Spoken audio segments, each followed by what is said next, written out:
बिस्मिल्लाहिर्रहमानिर्रहीम। Welcome to Salma kitchen viewers.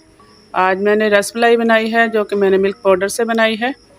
तो चलिए रेसिपी की तरफ चलते हैं और देखते हैं कि हमें इसको बनाने के लिए किन किन चीज़ों की ज़रूरत है। बिस्मिल्लाहिर्रहमानिर्रहीम। सबसे पहले हम एक पैन लेंगे, उसके अंदर 1 लीटर दूध डाला है मैंने। हाफ़ टी स्पून मैंने इलायची पाउडर डाला है, हाफ़ कप शुगर डाली है। पिस्ते और बादाम के कुछ बारीक स्लाइस काट के रखे थे वो डाल दिए मैंने। इनको हम अच्छी तरह से मिक्स कर लेंगे और हम इनको उबालने के लिए चूल्हे पे रख देंगे। दूसरी तरफ हम रसमलाई की गोलियां तैयार करेंगे। ये मैंने 1 कप सूखा दूध लिया है, मिल्क पाउडर 1 टीस्पून हम इसके अंदर बेकिंग पाउडर डालेंगे। बेकिंग पाउडर को हम अच्छी तरह से मिल्क पाउडर में मिक्स कर लेंगे। अब हम एक अंडा लेंगे, अंडे को हम अच्छी तरह से फेंट लेंगे। इसके अंदर हम 1 टीस्पून ऑयल डालेंगे, कुकिंग ऑयल, और 1 टीस्पून ही पानी डालेंगे इसके अंदर हम, और दोबारा से हम इसको अच्छी तरह से फेंट लेंगे। अब हम मिल्क पाउडर लेंगे और उसमें थोड़ा थोड़ा अंडे का बैटर मिक्स करेंगे और उसको चमचे की मदद से मिक्स करते जाएंगे। हमने जो अंडे का बैटर है वो थोड़ा थोड़ा करके ऐड करना है ताकि हमें पता चले कि हमें कितना अंडा इसके अंदर, कितने अंडे की इसके अंदर ज़रूरत है। आपने एकदम से सारा अंडे वाला बैटर इसके अंदर मिक्स नहीं करना, थोड़ा थोड़ा करके डालना है। और जब आप देखें कि आपका जो रसमलाई का जो बैटर है वो तैयार हो गया है तो आपने फिर उसके अंदर मज़ीद अंडा ऐड नहीं करना। देखिए व्यूअर्स, माशाल्लाह से हमारी जो डो है वो तैयार हो चुकी है। अब हम इसकी गोलियां बना लेंगे।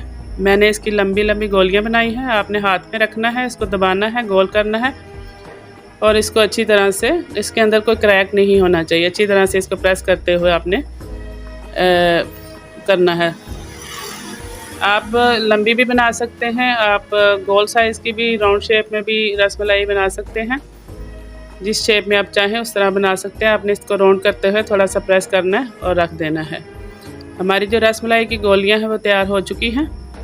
अब हम इसको दूध में डालेंगे। देखिए व्यूअर्स, माशाल्लाह से दूध भी पक चुका है अच्छी तरह से। ये केवड़ा है, 2 ड्रॉप इसके अंदर हल करेंगे। अब हम इसके अंदर रसमलाई की गोलियां डाल देंगे।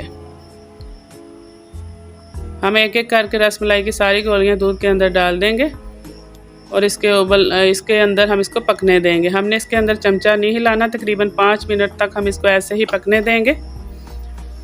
आपने जब भी रसमलाई बनानी है तो उसके लिए बर्तन आपने ज़रा खुला सा लेना है। मैं चूँकि थोड़ी बना रही थी इसलिए मैंने छोटा बर्तन लिया है। अगर आप ज़्यादा बना रहे हैं, क्योंकि इनको फैलने के लिए स्पेस चाहिए होती है, वरना ये आपस में अगर जुड़ने लगेंगी तो ये फैलेंगी नहीं।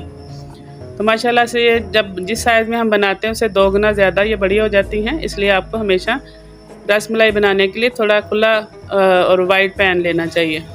तो अब हम इनको देखें, इनकी साइड चेंज कर लेंगे। हल्का सा हमने इनको स्पून की मदद से दबाया है और इनकी जो चेंज हो गई है साइड। देखिए माशाल्लाह से हमारी रसमलाई कितने बड़े साइज़ में बन के तैयार हो चुकी है। अब हम इसको दम पे लगाएंगे 5 मिनट के लिए, ताकि हमारे जो रसमलाई है अंदर से अच्छी तरह से पक जाए। अब हम दोबारा इनकी साइड चेंज करेंगे और दोबारा हम इनको 5 मिनट के लिए दम पे लगा के तो रख देंगे। जब हम इसका कवर ऊपर लगाएंगे ढक्कन, तो हम इसको चूल्हा ऑफ कर देंगे क्योंकि ये इसी गर्म दूध में अच्छी तरह से पक जाएंगी। अब माशाल्लाह से व्यूअर देखिए हमारी जो रसमलाई है बहुत अच्छी तरह से बन के तैयार हो चुकी है। चूल्हा मैंने ऑफ कर दिया है, इसको कवर करके रख दिया है। अब हम इसको डिश आउट करेंगे।